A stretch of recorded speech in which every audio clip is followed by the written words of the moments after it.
श्री स्वामी समर्थ. जय जय स्वामी समर्थ. अवधूत चिंतन श्री गुरुदेव दत्त. तुमचं सर्वांचं स्वामी समर्थ या चॅनलमध्ये अगदी मनापासून स्वागत. स्वामी महाराज तुमच्या सर्व चांगल्या इच्छा पूर्ण करून ही स्वामींच्या चरणी प्रार्थना करते आणि आजच्या या व्हिडिओला सुरुवात करते. तर 1 डिसेंबरला आहे कार्तिक अमावस्या. खरं तर प्रत्येक महिन्यातील अमावस्या तिथी ही महत्त्वाची मानली जाते. अमावस्या ही गंगा स्नान आणि दानासाठी विशेष महत्त्वाची आहे. कार्तिक महिन्यातील कृष्ण पक्षातील अमावस्या तिथीला ही कार्तिक अमावस्या साजरी केली जाते. या दिवशी आपण जर काही उपाय केले, सेवा केल्या तर त्या खूप प्रभावी ठरत असतात. कार्तिक अमावस्या यंदा 30 नोव्हेंबरला सकाळी 10:29 सुरू होणार असून 1 डिसेंबरला सकाळी 11:50 संपणार आहे. उदयतिथीनुसार अमावस्या ही शनिवारी 1 डिसेंबरला आपल्याला साजरी करायची आहे. आता कार्तिक अमावस्येला शास्त्रामध्ये अतिशय महत्त्व आहे आणि या दिवशी आपल्याला ब्रह्ममुहूर्तावरती उठून स्नान करायचं आहे, पितरांना नैवेद्य दाखवायचा आहे. कार्तिक अमावस्येच्या दिवशी श्री विष्णूंचे नामस्मरण हे फलदायी ठरत असते. या दिवशी व्रत केल्यामुळे देवी देवतांचा आशीर्वाद देखील प्राप्त होतो. अमावस्येच्या दिवशी कालसर्पदोष आणि शनिदोषापासूनही मुक्ती मिळत असते. आता या दिवशी आपल्याला काही उपाय करायचे आहेत. कारण आपल्या आयुष्यामध्ये अनेक संकटे येतात, अडथळे येतात आणि यांचा वेग कमी करण्यासाठी आपण काही उपाय करायचे आहेत. आता सर्वात महत्त्वाचं आहे म्हणजे काय, तर आपल्या मुलांची पाहिजे तशी प्रगती होत नाही. प्रत्येक आईवडिलांना असं वाटत असतं की आपल्या मुलांची प्रगती व्हावी, मग ते अभ्यासामध्ये असेल, नोकरीत असेल, त्यानं कोणत्याही क्षेत्रामध्ये मागं राहू नये असं आपल्याला वाटत असतं. मुलं अभ्यास तर करतात, परंतु त्यांना पाहिजे तसं यश मिळत नाही, मार्क्स मिळत नाहीत, अभ्यासामध्ये लक्ष लागत नाही किंवा जर मुलं नोकरी योग्य झाली असेल तर त्यांना पाहिजे तशी नोकरी मिळत नाही, विवाह वेळेवरती जुळून येत नाही, मुलांमध्ये वाईट संगत लागते, मुलांमध्ये अति चिडचिडापणा येतो, घरांमध्ये सतत भांडण करत राहतात. त्यामुळं या समस्या ज्या आपल्याला मुलांसोबत बघायला मिळतात, म्हणजे आपला मुलगा लहान असेल किंवा मोठा असेल तर काही वेळेला त्याला काही प्रमाणामध्ये नजरबाधा होत असते किंवा एखाद्याच्या पाठीमागं इडापिडा लागलेली असते, त्या व्यक्तीच्या मागं संकट लागलेली असतात, साडेसाती असते. म्हणजेच काय, तर जी काही मुलांच्यावरची संकट आहेत, इडापिडा आहे, नजरबाधा आहे, तर ती दूर होण्यासाठी या दिवशी आपल्याला कोणते उपाय किंवा कोणते सेवा करायच्या आहेत हे जाणून घेण्यापूर्वी तुम्ही जर चॅनलवरती नवीन असाल तर चॅनलला सबस्क्राईब करा, व्हिडिओला लाईक करा, कमेंटमध्ये श्री स्वामी समर्थ किंवा ओम महालक्ष्मी नमः नक्की लिहा. आता या अमावस्येच्या दिवशी आपल्याला अगदी ब्रह्ममुहूर्तावरती उठायचं आहे. पवित्र तीर्थस्थानी स्नान करणं याला खूप महत्त्व आहे, परंतु आपल्याला अशा ठिकाणी जाणं शक्य होत नाही आणि म्हणून घरीच आपण अंघोळीच्या पाण्यामध्ये काही वस्तू टाकायच्या आहेत. तर आपल्याला 2 थेंब अंघोळीच्या पाण्यामध्ये गंगाजल टाकायचं आहे, चिमूटभर काळे तीळ टाकायचे आहेत आणि हे तीळ आपल्या पितरांना समर्पित असतात. तसेच चिमूटभर हळद देखील आपल्याला या पाण्यामध्ये टाकायची आहे. कारण हळद ही भगवान विष्णूंना अत्यंत प्रिय आहे आणि माता लक्ष्मीला देखील ती आकर्षित करत असते आणि हळद आपला गुरुग्रह देखील बळकट करत असते. त्यामुळे या 3 वस्तू टाकूनच आपल्याला अंघोळ करायची आहे. घरातील कुणीही असेल, व्यक्ती असेल, मग ते लहान बाळ असेल, वृद्ध व्यक्ती असेल, कुणीही असेल तरी अंघोळीच्या पाण्यामध्ये या 3 वस्तू टाकायच्या आहेत. त्यामुळं त्यांच्यावरती कोणत्याही प्रमाणामधली जी काही नकारात्मकता असेल तर ती नक्कीच दूर होईल.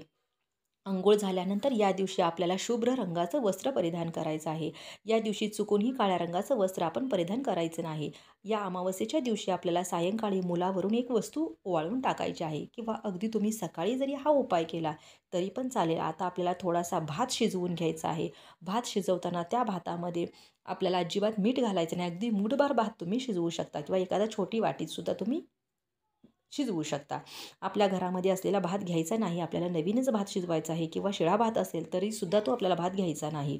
भात शिजवून घ्यायचा आहे आणि हा शिजवल्यानंतर थोडा थंड झाल्यानंतर तुमच्या घरामध्ये जर 2 मुलं असतील तर 2 मुलांसाठी तुम्ही जर हा उपाय करत असाल तर अशा प्रकारचं आपण एक भात हा 2 वाट्यांमध्ये काढायचा आहे. मग या भाताखाली आपल्याला एखादी प्लेट ठेवायची आहे किंवा एखादी पतळी ठेवू शकता, एखादा कागदसुद्धा तुम्ही ठेवलात तरी पण चालेल. कारण की हा भात आपल्याला बाहेर ठेवायचा आहे, त्यामुळे तो परत आपल्याला आणता येणार नाही. त्याच्यानंतर बघा, तर ह्या भातावरती आपल्याला काही वस्तू ठेवायच्या आहेत. तर आपल्याला उतारा तयार करायचा आहे. या भातावरती आपण थोडंसं दही टाकायचं आहे. त्याच्यानंतर त्याच्यावरती एक लवंग ठेवायची आहे. लवंग ठेवल्यानंतर आता ती जी लवंग आहे ती लवंग ही साबूत असावी, म्हणजे कुठेही तुटलेली फुटलेली नसावी. त्याच्यानंतर आपण एक लिंबू देखील त्या दह्यावरती ठेवायचा आहे. आता आपण आपल्या घरामध्ये अगरबत्ती प्रज्वलित करत असतो, तर अगरबत्तीची जी काही राख असते तर ती राख थोडीशी आपल्याला या भातावरती टाकायची आहे. आता ही राख टाकल्यानंतर आपण या भातावरती लिंबू ठेवलेला आहे, तसेच दही टाकलेलं आहे, लवंग ठेवलेली आहे, राख टाकलेली आहे. आता यामध्ये आपल्याला आणखीन एक वस्तू ठेवायची आहे, ती म्हणजे काय, तर आपल्या घरामध्ये जी काही भाकरी बनवत असतो त्या भाकरीचा एक छोटासा तुकडा आपल्याला या भातावरती ठेवायचा आहे, किंवा चपातीचा जरी तुकडा ठेवला तरीसुद्धा चालेल. आता जो काही उतारा तयार केलेला आहे तर तुम्ही एखाद्या पत्रावळीवरती घेऊ शकता, किंवा कागदावरती घेऊ शकता. आपल्या मुलाला पूर्वेकडे तोंड करून बसवायचं आहे किंवा पश्चिमेकडे तोंड केलं तरी पण चालेल. आणि तुमच्या घरामध्ये एक मुलगा एक मुलगी असेल तर दोघांसाठी देखील तुम्ही अशा पद्धतीचे 2 उतारे तयार करून घेऊ शकता. आणि हा उतारा एका वेळी एकाच मुलावरून उतरून घ्यायचा आहे. त्याच्यानंतर दुसरा उतारा हा आपल्याला दुसऱ्या मुलावरून उतरून घ्यायचा आहे. हा उपाय करण्याच्या अगोदर आपण देवघरामध्ये दिवा देखील प्रज्वलित करायचा आहे. आपण एक प्लेट घ्यायची आहे. प्लेटमध्ये आपण हळदीने स्वस्तिक काढायचं आहे. हळद घ्यायची आहे, त्याच्यामध्ये 2 थेंब गंगाजळ टाका किंवा गोमूत्र टाकू शकता. प्लेटमध्ये स्वस्तिक काढायचं आहे. त्या स्वस्तिकावरती थोड्याशा अखंड अक्षता अर्पण करायच्या आहेत, हळदी कुंकू अर्पण करायचे आहे, किंवा तुम्ही मातीची पंती किंवा कणकेचा दिवासुद्धा ठेवू शकता. आता हा दिवा ठेवल्यानंतर त्याच्यामध्ये शुद्ध तूप घालायचं आहे, किंवा तिळाचं तेल घालू शकता, मोहरीचं तेल टाकू शकता. त्याच्यामध्ये चिमूटभर हळद देखील तुम्हाला दिव्याला अर्पण करायची आहे. दिव्याला हळदी कुंकू लावायचं आहे, फूल व्हायचं आहे. आणि यानंतर आपल्याला या दिवशी सेवा देखील करायची. याच्यानंतर तुम्हाला तिथंच बसून विष्णू सहस्त्रनाम वाचायचं आहे. ते तुम्हाला पठण करणं शक्य होत नसेल तर मोबाईलवरती देखील तुम्ही लावून देऊ शकता किंवा श्रवण करू शकता. आपण काल भैरवाष्टक म्हणू शकता. एक वेळा तुम्हाला काल भैरवाष्टक म्हणायचं आहे. या 2 दिवशी किंवा या दिवशी सेवा ही नक्की आवर्जून तुम्हाला करायची आहे. त्यामुळं घरामध्ये जी काही नकारात्मकता आहे, येडापिडा आहे तर ती दूर होत असते. आता जेव्हा आपण काल भैरवाष्टक म्हणत असतो किंवा मोठ्यानं म्हणत असतो, तेव्हा घरामध्ये म्हणायचं आहे. या सेवा कोण करू शकतं, तर घरातील कोणतीही व्यक्ती करू शकतो. तर तो तुम्हाला मगाशी सांगितलेला उतारा करायचा आहे. आणि तो उतारा केल्यानंतर त्या मोलावरून 7 वेळा तो उतरून घ्यायचा आहे, आणि कुठं तर बाहेर नेऊन एका झाडाखाली असेल किंवा जिथं कुणीही जाणार नाही अशा ठिकाणी तुम्हाला तो ठेवायचा आहे, किंवा तुम्ही टेरेसवरती किंवा गच्चीवरती सुद्धा ठेवू शकता.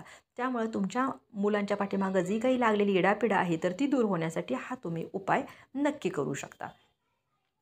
म्हणजे काय, तर या अमावस्येच्या दिवशी प्रत्येक आईनं नक्की हा मुलांवरून उतारा करून तुम्ही ओवाळून नक्की टाकायचा आहे. यामुळं तुमच्या मुलांच्या अभ्यासामध्ये प्रगती होईल, नजरबाधा दूर होईल.